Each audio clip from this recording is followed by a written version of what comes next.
An awesome time. And to our Father of the Year, Apostle Lenville Nelson, happy Father's Day again. A listen, job well done for being a father to some stiff-necked children. Listen, with different personalities from different cultural background, different views, and you keep us all together in one. We just say again, happy Father's Day to you. All right, so happy Monday. Welcome to another session of prayer for marriages. All right, I am your host. My name is Marcia Baker. I'm an evangelist in the kingdom.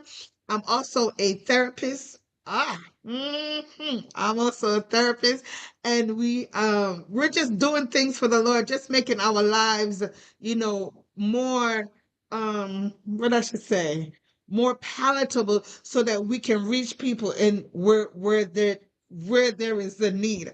So we just want to just say thank you again for joining us. Again, my name is Marcia Baker. I'm an evangelist in the kingdom. I'm here with my co-host, my co-anchor. We both have the same passion for marriages, and so we're just grateful. I'm grateful for her being alongside me each and every Monday. Listen, today she got it, y'all. She's gonna be doing it today by herself. She's Kingdom, going to I'm be here running with the your show. And she's going to be talking about the pros and cons. Now, we've been talking about marriages, the biblical view of marriage versus the cultural view. So that's what we're going to be talking about. I'm going to send it right over to my co-host. She's doing such an awesome job, always just kicking it, telling it real, giving it live and raw. So we're going to bring in Evangelist Nikki McKenzie, and she's going to be running the show for us tonight. All right. So over to you, Evangelist. God bless you. Awesome, awesome. See, she just take her time and just throw me out there just like that. That I need to just Yes. swim just like that. But Mm-hmm. no, she's definitely awesome, and that's what happened when you have amazing tutelage, amazing mentor. Then even when you tell yourself you're not ready to jump out in the deep, they're like, "You got it, you got it." I appreciate you, my love. I appreciate you, and again, good to be back. And I don't know if this is such thing as happy belated Father's Day, because I mean, most fathers say their fathers every day, but it's good to be acknowledged. It's good to be celebrated. It's good to take time out, and show extra appreciation to the ones who decide to stick around and not run like in the garden, as they said, man been running, but those who run to the responsibility with grace and, not getting it right, but trying every day to get better. So we salute all the fathers, all the daddy, all the papa, especially my spiritual fathers.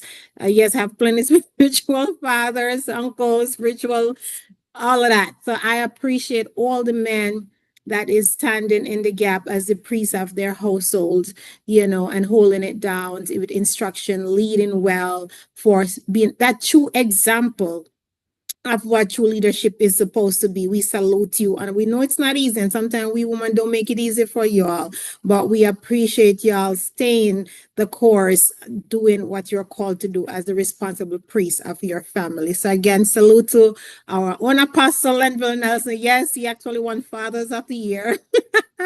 It is such a thing. Yeah, y'all don't come for us. Tune in and you will catch the replay. And for Kingdom Builders International Apostolic Ministry, yes. Yesterday, shameless plug right there. So yes, we salute you, Apostle and Bill Nelson, and the entire men of Kingdom Builders also that showed up yesterday and showed out and make it a success. So thank you guys. And as we mentioned, I think we're on a part 3 or part 4. I lost count. Y'all know me. Part 4. Part 4 of biblical view versus cultural view when it comes on to marriage. And you can go back and just catch the replay, right? In your downtime, just create a playlist and just let from part 1 all the way play up to today, right? Share, like, phone a friend, call a friend. It might not be for you, but it might be for someone you know. We're not here to say we are expert in marriages and we have it all figured out. We're here with the knowledge that we gain. We believe that, listen, knowledge gained and not shared is useless. So whatever we acquired in knowledge, we want to share it out there so it can help someone else have a different perspective in relationship, because there's no one size fit all. We're not saying there's absolute, these are all absolutely in marriages, but these are the anomalies that we see constant across marriages. So as we delve in today, marriage, the topic and biblical views versus cultural view. We did so many different topics. This week we're delving mostly on the pros and cons as far as biblical view versus cultural view. So I want to start off with the biblical view of marriage as far as the pros and cons. Yes, there is pros and there is con in biblical marriages, okay, as how people view it, right? So start off with the pros. When we think about biblical marriages, some of the pros that we see, and these are the ones that stood out across whatever faith you're in. These are the ones that stood out. Spiritual and religious foundation is one of the main pros when it comes to biblical marriages. Many faiths view marriage as a lifelong commitment under divine guidance. Symbolism of marriage in Christianity, Islam, Hinduism, and other traditions. The foundation is lifelong commitment. Like I said earlier, it doesn't matter, if you check any other religion, they'll tell you it's lifelong, right? That's the pro. For moral and ethical responsibility, again, is a pro in biblical marriage, strengthening values like loyalty.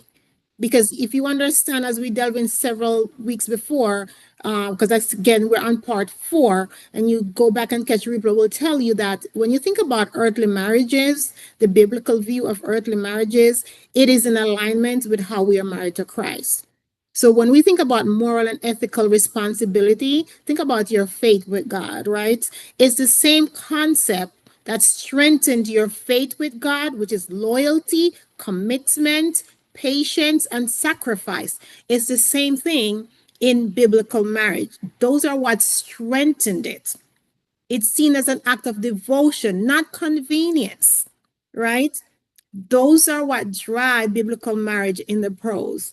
Also, stability and commitment. Yes, and I think I mentioned commitment before. It is big on commitment. Biblical marriage is rooted in commitment, but do not be misconstrued. We're going to tell you the cons of commitment, right? But as for stability and commitment, the pros are encourage perseverance during hardship rather than seeking easy exit.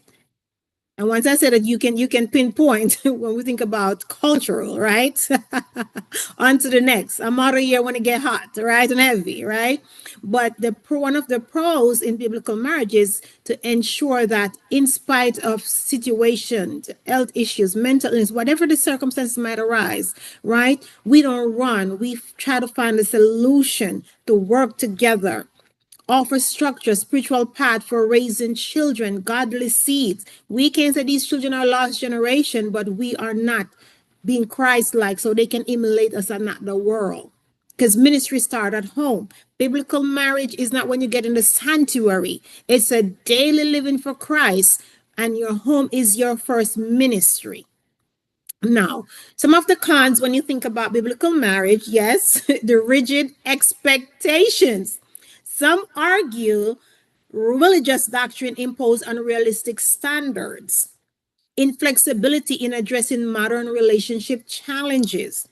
And shameless plug right there. We know it does exist. That's how we have before you say I do, because a lot of ministry is not equipped to address those issues and those challenges. And if you can't make it to before you say I do, listen, Evangelist Marcia, she mentioned earlier, she's a therapist. And if it's something she can't help you with, you reach out, we'll be able to get you the resources that you need. We do not want you to suffer in silence. I think this is the be all, and I have no help. There is help out there, right? And also, one of the cons that we looked at is limited personal autonomy. Social or religious pressures may restrict individual choices. Divorce stigmatization. A lot of us go to that stigma of divorce. God hates you, when they twist the word in the Bible, trying to fit their own narratives. Oh, you get divorced and you look down on as you're a failure, right? Some people go through that, right? But again, you have to check where those narratives are coming from. When you hear somebody stigmatizing you because you have a divorce, or you're going to be backbench, or them gonna, we call it, strip you of the promotion, and all these other nuances that you hear about. These are real things that happen in some organized church structures and organization, my business mindset, right?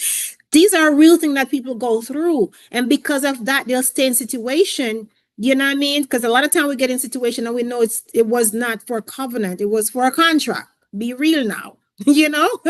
But we feel like, okay, I'm gonna sprinkle holy water, holy oil on this person. He's gonna become biblical. It doesn't work like that. So yes, those are real stigmatization that some people go through. That even when they're going through their divorce, they're scared to tell anyone and seek the proper help because they don't want to be stigmatized. Another potential for abuse. Yes, we hear about it a lot of time in biblical marriages where the stigma is the historical misuse, forcing individuals to stay in unhealthy marriages. You guys hear me over and over here. No marriage is perfect, and every marriage will not last. We make that clear. Every marriage will not be saved. We're not saying stay in any situation because of your religious view that is unhealthy, that is putting your health at risk, putting your life at risk. We are not here to condone none of those behavior. Okay, unhealthy behavior, seek help. If your life is in danger, you first call 911. Okay, get the necessary help you need. Okay, so a lot of people suffer in silence because they're taught, all they hear is, oh, we stay through all circumstances, all situations, all challenges. I'm gonna pray him through his abuse, I'm gonna pray him through his addiction. Listen, you have to do the practical. They have to get the necessary help that is needed to help them. So we're not here to condone that. We're talking about relationship that is not 100% there yet, but you need a little boost to get to the next level, to evolve in your relationship. Okay. So those are some of the cons that we hear a lot of time. And like I said, help is available. We don't want you to suffer in silence. Now, when we think about the cultural perspective. So let that digest for a minute what I just went over. We did the pros and cons and biblical. So now we're going to delve in for time constraint, right? We want to finish up the cons today. So when you think about cultural perspective, the pros of Evangelist, uh-huh. evangelist, I want you to go back. I want you to go back to, sorry, I had to come in on this one because to one of the ones where you said so many persons here in the kingdom that, oh, stay because of such and such, pray them through such and such. Let me tell you something. That's not good advice. If someone is in a if someone is in an abusive situation, if the leader tell him or her to stay in that abusive relationship and something happens to them, who is going to be responsible? Now, we're not here telling you to leave your spouse because that's what we're that trying to do. But it's safety first. You know, remember when we were, Yes. I think we were in I don't remember what class we were in, and they tell us, remember, safety first. Your safety is key. Your safety is important, and you don't want to be in a situation that's going to cost you your life. You definitely don't want Yes. that. You don't want to be in that type of situation where your life is at stake.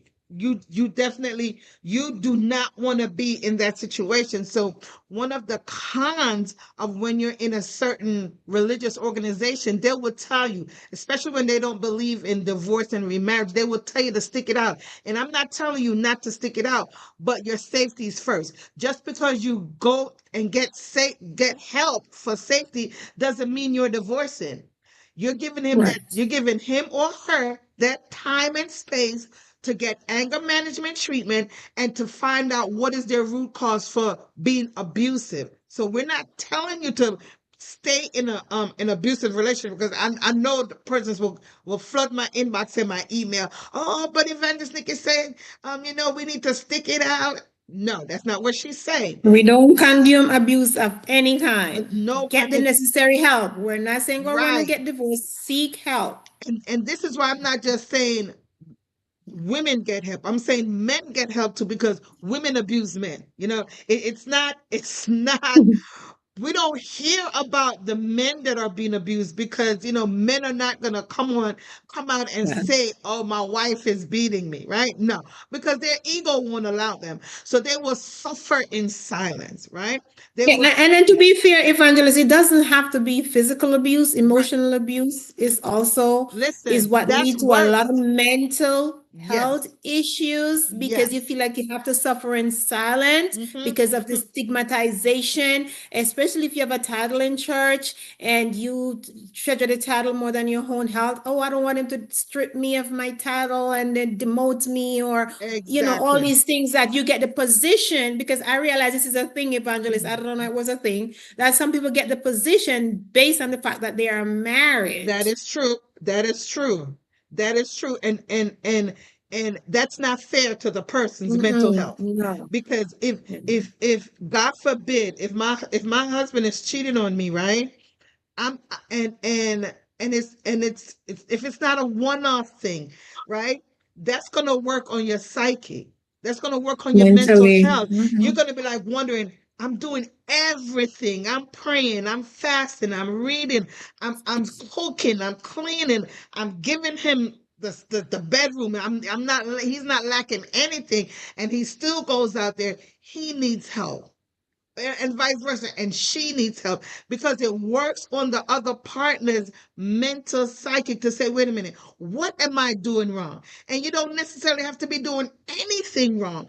They just have issues that they need to deal with, and that's why we have to have hard and challenging conversations like we do on Before You Say I Do. All right, Evangelist Yes. Nikki, I just thought I had run in here Yes. Oh, because yes. That is great. Glad you clarified that, because I when don't I'm want saying, listen, anybody thinking that, right. oh, I have to stay because of church, my title. No, no, no, no, no, no. Let's Mhm. get you some help. All right, let's get you some help. Yes. And I'm going back Yes. on mute. No worries. So as when we think about marriage as far as in this current culture that we lived in, right? When you think about the pros of it is the legal and financial security. That's one of the biggest pros that is pushed in, that is valued. Marriage legally protect assets, and that's saying that a person have asset, right? Mm-hmm. Inheritance and healthcare rights, social benefits, insurance, tax advantages, etc. So it does come with its perks when you think of cultural view and marriage and what is available for cultural. In the world that we live in right now, it is available, but again, it does not fit everyone because a lot of folks don't have asset. But if you do, it does protect you, right? So flexibility and evolving norms, adaptable to modern needs, civil marriage, you know, with the cultural way you have prenuptial agreement, what I come with, I leave with, and so forth, cultural, they have cohabitation laws after 10 years. Some states you have what is called common law marriages, right? So that's the cultural way. Support individual over societal pressure, right? Until, we're going to get into the cons where when I get out of Navy, I am free to exit stage left without even try to find a solution. Also, when you think about the pros of cultural marriages, it's mutual partnership over obligation. It emphasizes choices rather than duty. It's about me. It's about you serving me. It's about you showing up for me. It's about you stimulating me. It's about what I can get. So also, it allows marriage to be built on companionship, right? Without predefined roles. So it's about, I come in, I'm the head, you're the end. And it's, like in a biblical marriage, the role is clearly defined. Who's the priest of the house? Where in cultural, it is defined based a lot of time on who made the most money, who have the most assets, right? A lot of time, that's how it's defined, and who have the most stuff. Because that's how society see cultural marriages, who can benefit the most, who have the most benefit, have the most power. Where biblical, the role is defined. Whether the husband work or don't work, or whether he's a stay-at-home dad or not, or whether he make more money than the wife, the wife make more money than him, it does not define who is the priest of the house. The biblical marriages, the man is the priest of the house, regardless of his financial status, right? When you think about the cons of cultural marriages, it raise in temporary union, meaning some believe marriage loses security and sanity, or treat it as a contract. I fulfill my part. You wanted children, so let's get married, right? So I did my part. So we can go our own ways. You pay child support, we have 50-50 visit, or however you want the law to determine. It's not about building, raising family together. right? A lot of time it's like, okay, a minute. Okay, now I get the life insurance. I get whatever I come in it, I come to get something. Once I get it, then I don't need to stay. So therefore, with the cultural marriage, you see more increase in divorce rates reflecting towards the convenience. Because once I'm getting inconvenient, I'm out of here, right? It loses deeper meaning without sacred elements. Marriage may feel like a formal transaction.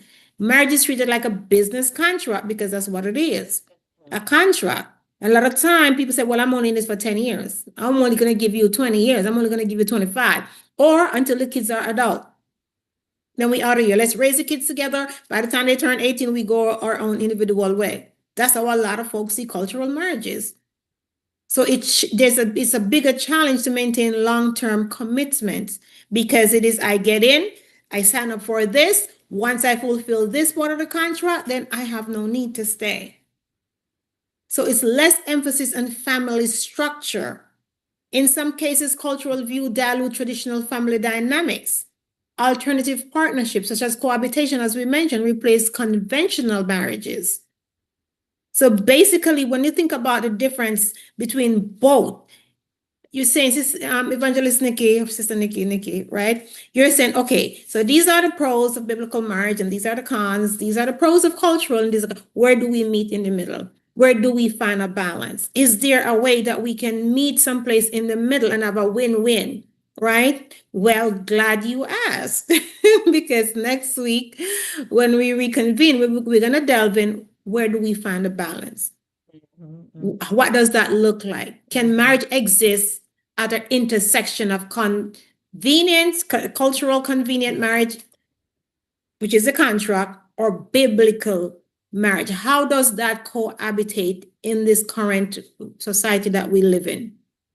So I want you guys to tune in. We want to encourage your perspective and what's your thought on how should individual perceive marriage today, right? Because it's not going to always be biblical. We live in a practical world, a cultural world that is ever changing, ever evolving, right? So we want you to think about the questions that we ask. Is there a balance, and what your thought on finding that balance? So we want to come back next week and discuss finding balance between biblical principles and cultural norms in today's society. What does it take to coexist in this world in a biblical marriage and coexist, meet in the middle if possible? What does that look like for that balance in this current society that we live in? So stay tuned for next week. Send your question in, type it in the chat, reach out, email, let us know what your thought. Is there a way for us to find a balance in biblical and cultural marriages today? Amen. Thank you so much for the pros and the cons. Listen, and I know she have more. This if I just think be trying to, not give us all the juice, right? But listen, let me tell you something. What I was speaking to some people over the weekend, and listen, people want help in their marriage. They want the help. But however, when people know what you do, it's like when I used to do hair. Like when I lived in New Jersey, I used to do hair. So everywhere I went, person was like, "Oh, can I get my hair done? Can I get my hair done?" And now when they see me, they're like, "Are you doing hair?" I'm like, "No, I'm not doing hair now. I'm doing counseling. I'm working for the state and doing different things, right?" So people know that you do something, they will ask you. However, persons that always asking questions, like persons will text me on the side and say, "Evangelist, I have a question." Automatically know that's going to be a session. Automatically know it's going to be a session. And I know, listen, I know most persons who need counseling can't afford counseling. However, if it's important to you, you will make the sacrifice and do it and get the help that you need.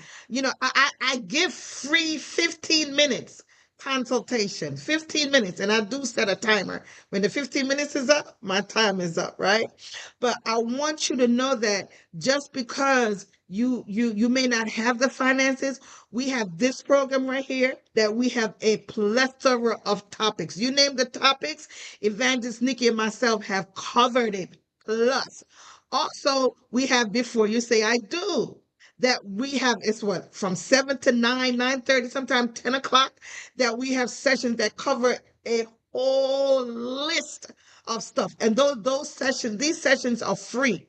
But once you have to meet with me one-on-one, or Evangelist Nikki one-on-one, or any of the counselors that I bring on, then you have to pay us, compensate us for our time.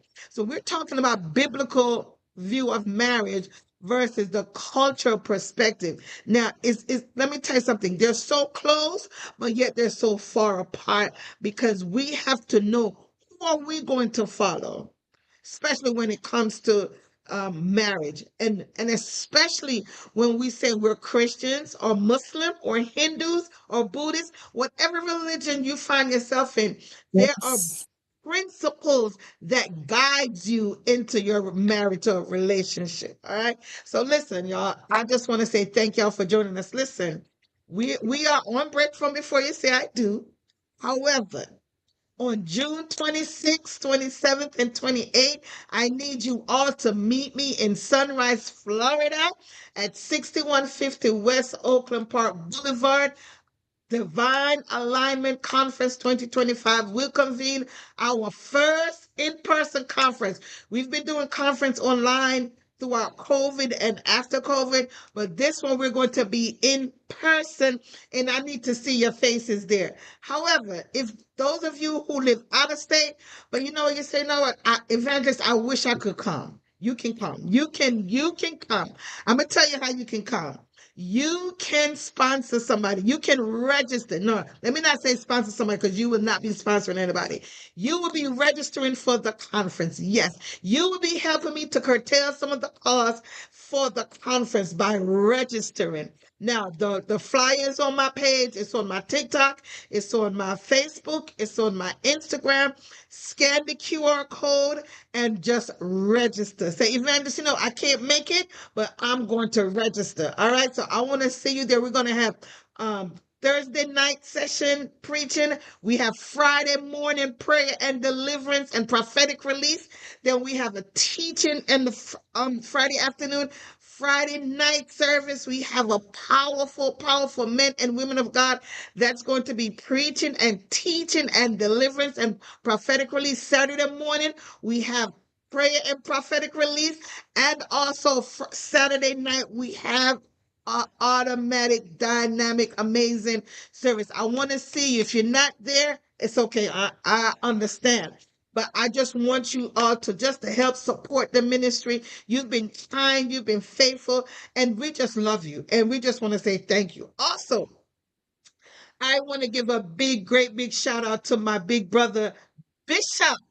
Bishop Melvin Joseph Pfeiffer. I was in New Jersey over the weekend to see my brother take that big step to be ordained bishop in the Lord's church. Him and my awesome Yaya, Lady Karen Pfeiffer. She's poised for this. She's the classiest bishop's wife I know, right? And so I'm just truly grateful to be was able to be a part of their ceremony on Saturday. We had an awesome and amazing, we had good old fashioned church. I said to my husband, Evangelist Nikki, I said, now you see how I used to church before I came over to the Caribbean Apostolic. We churched up in Faith Baptist Church on Saturday afternoon. We had some good old fashioned church. And I just want to say congratulations to him again. He is worthy Yes. of that office, and I'm just so grateful. Listen, our time is up, but we just want you to remember our Divine Alignment Conference that's coming up June 26th, 27th, and 28th. We looking forward to see you in the place. If you're anywhere in the surrounding area in the Florida region, I need to see your face in the place. All right.